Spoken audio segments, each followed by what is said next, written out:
But some may actually question, Doctor, that Vigneshwaran, he's a retired Supreme Court judge. He has not come through the political system or through the political stream.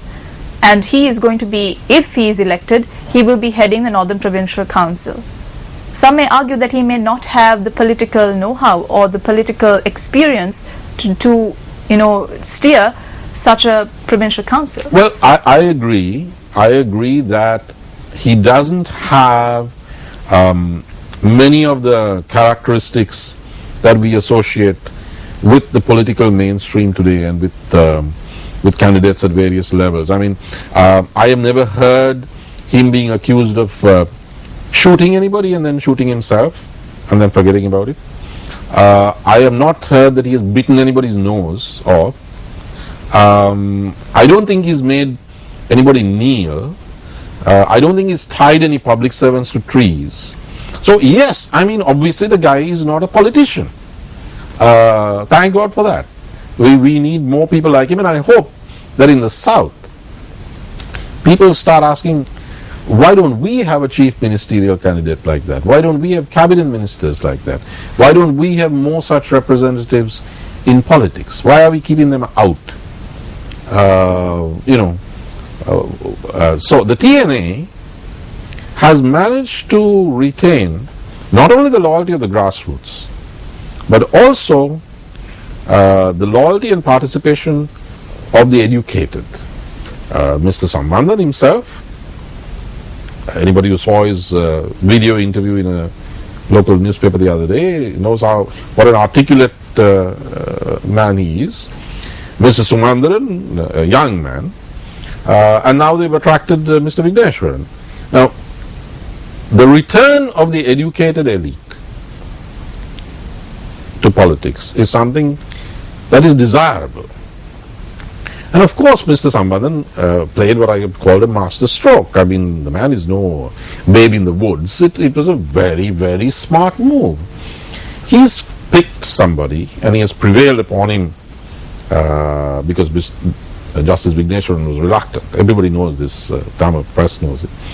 It was a bit of a sort of Hamlet-esque moment, but then he, because of the whole Arjuna Krishna discourse, he says he decided to do his duty. Now, here's a person who's very well qualified to take the legal route in case there are attempts to unfairly destabilize the Northern Provincial Council. And here is also somebody who can take it to the next level in terms of interface with the international community if there is, shall we call it a kind of a political coup against the Northern Provincial Council. So it has been a very smart choice by Mr. Sambandhan. We spoke about the Tamil National Alliance and the chief ministerial candidate from the Tamil National Alliance. Now we can't forget the TULF, the Tamil United Liberation Front, and we saw Mr. Anand Sangari saying that he too has given in his nomination. Your thoughts about his nomination? I think he has been given nomination by the TNA for Kilinochchi. The news stories are not very clear. So I don't think he's tossed his hat in the ring as a rival to Justice Vigneshwaran. What we have seen in the past weeks is an interesting phenomenon, that as pressure mounted in the South to cut back the powers of the 13th Amendment, the gap between Mr. Anand Sangari and the TNA or the ITAK started narrowing. Mr. Anand Sangari had a problem with them before, but he started moving closer to the TNA. And Mr. Rauf Hakim, who is the head of the Sri Lanka Muslim Congress, also started moving close to the TNA, though he is a member of the government. This happened during the Shiv Shankar Menon visit, when voices were being raised that the 13th Amendment should be dismantled. So it's a strange situation, because if you pull the camera back, as I sometimes say, to 2009, the Sri Lankan state had a choice. It could have encouraged a different alliance of forces, of the Tamil political forces that opposed the Tigers.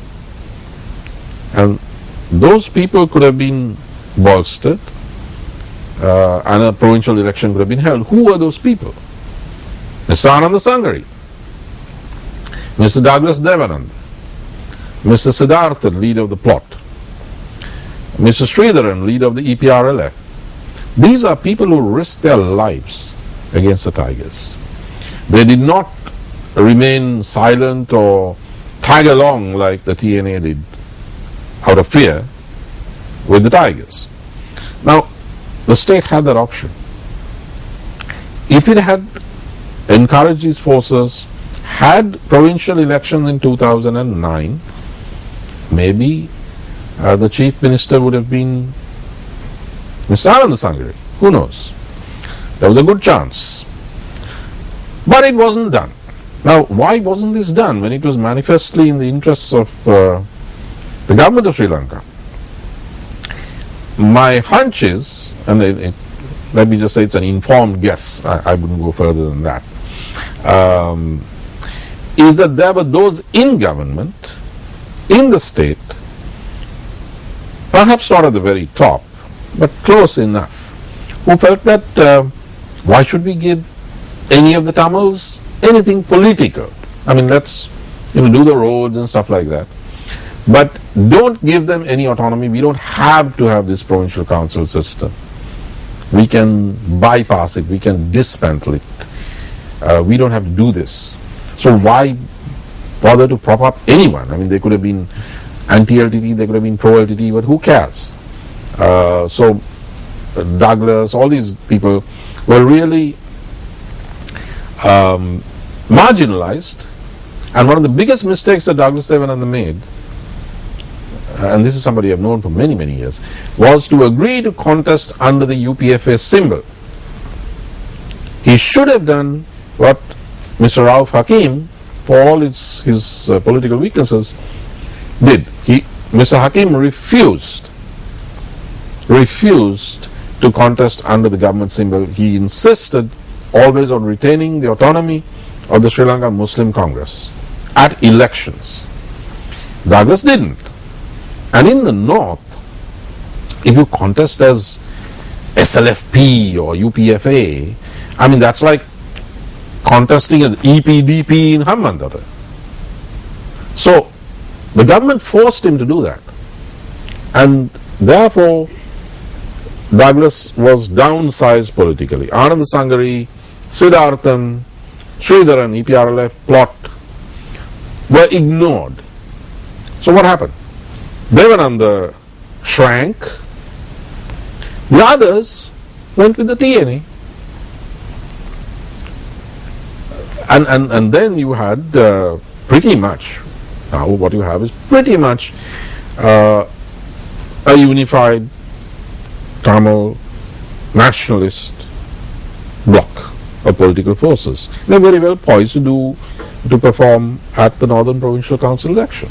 Now, the upcoming elections is not just for the Northern Provincial Councils. We have elections also going to be held in the Northwestern Provincial Council, which the government will be trying to secure.